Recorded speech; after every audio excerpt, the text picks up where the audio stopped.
বিজয়ের ৫৫ বছর। হ্যাঁ, আমরা বিজয়ী। কিন্তু একটা প্রশ্ন, বিজয় কি শুধু ক্যালেন্ডারে পাতায় লেখা থাকে নাকি বাস্তবেও দেখা যায়? পাকিস্তান হেরেছিল ১৯৭১ সালে আর আমরা জিতেছিলাম। কিন্তু আজ ২০২৬-এ দাঁড়িয়ে কে এগিয়ে আর কে এখন নিজের অর্জন নিয়েই ব্যস্ত? আমরা এখনো চেতনা নিয়ে ব্যস্ত। কেউ ৭১-এর চেতনা বিক্রি করছে, কেউ আবার এই চেতনার বিরোধিতা করে রাজনীতি করছে। কিন্তু একটা প্রশ্ন, দেশটা চালাবে কে, চেতনা নাকি দক্ষতা?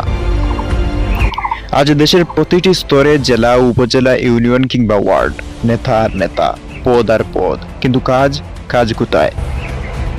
যে বাংলা ঠিকমতো পড়তে পারে না সেও আবার বড় নেতা, যে দেশের অর্থনীতি বুঝে না সেই আবার নীতি নির্ধারক। আর সাধারণ মানুষ চাঁদাবাজি, দুর্নীতি, ঘুষ, এই তিনের মাঝেই পিষ্ট। দেশের সম্পদ কিছু লোকের ব্যক্তিগত ব্যাংক অ্যাকাউন্টে, টাকা পাচার হচ্ছে, বিদেশে বিল্ডিং উঠেছে, আবার দেশের মানুষ এক প্লেট ভাতের জন্য নড়ছে। যে দেশটাকে আমরা বলি ওরা তো হেরে গেছে, কিন্তু আজ তাদের হাতে কি আছে জানেন? পারমাণবিক অস্ত্র, শক্তিশালী সামরিক বাহিনী, নিজস্ব প্রতিরক্ষা প্রযুক্তি, আন্তর্জাতিক কূটনৈতিক প্রভাব। আজ বিশ্বের সবচেয়ে বড় শক্তিধর দেশগুলো যখন সংকটে পড়ে, পাকিস্তান সেখানে মধ্যস্থতা করে। একসময় পরাজিত দেশ আজ মধ্যস্থকারী।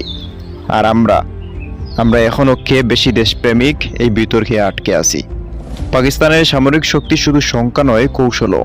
তাদের আছে আধুনিক fighter jet, ballistic missile, nuclear warhead, শক্তিশালী ইন্টেলিজেন্স নেটওয়ার্ক। তারা নিজেদের অস্ত্র নিজেরাই তৈরি করে, ডিফেন্স ইন্ডাস্ট্রি নিজের নিয়ন্ত্রণে। আর আমরা এখনো বিদেশ থেকে কিনে খুশি। নিজেদের তৈরি করতে পারি না, কিন্তু বড় বড় কথা বলতে পারি। পাকিস্তানের সমস্যা নেই এটা বলা ভুল, তাদেরও সংকট আছে, কিন্তু এক জায়গায় তারা এগিয়ে, জাতীয় স্বার্থে এক হতে পারে। আর আমরা, ক্ষমতা আসলেই দেশ নয়, নিজের ভবিষ্যৎ নিশ্চিত করাই হয় আমাদের মূল লক্ষ্য। রাজনীতি মানে এখন কে কত লুটতে পারে, দেশ সেবা নয়, সুযোগী সেবা চলছে। একদিকে বেকার যুবক, অন্যদিকে অযোগ্য নেতা, একদিকে স্বপ্নহীন প্রজন্ম, অন্যদিকে দুর্নীতিতে ডুবে রাখা সিস্টেম। এইভাবে কি একটা দেশ এগোবে, নাকি আমরা শুধু ইতিহাস নিয়েই বাঁচতে চাই? ৫৫ বছর পরে আমরা কোথায় দাঁড়িয়ে? শিক্ষা প্রশ্নবিদ্ধ, স্বাস্থ্য দুর্বল, প্রশাসন দুর্নীতিগ্রস্ত। এই কি সেই স্বপ্নের দেশ? সমস্যা শুধু নেতাদের না, আমাদেরও। আমরা ভোট দেই যোগ্যতা দেখে না, দল দেখে। আমরা প্রশ্ন করি না, শুধু অনুসরণ করি। নেতা বদলালেই দেশ বদলায় না, মানসিকতাও বদলাতে হয়। বিজয় শুধু অতীত না, বিজয় একটা দায়িত্ব। পাকিস্তান হেরে গিয়েও নিজেদের শক্তিশালী করছে, আর আমরা জিতে গিয়ে নিজেদের ভিতরেই হেরে যাচ্ছি।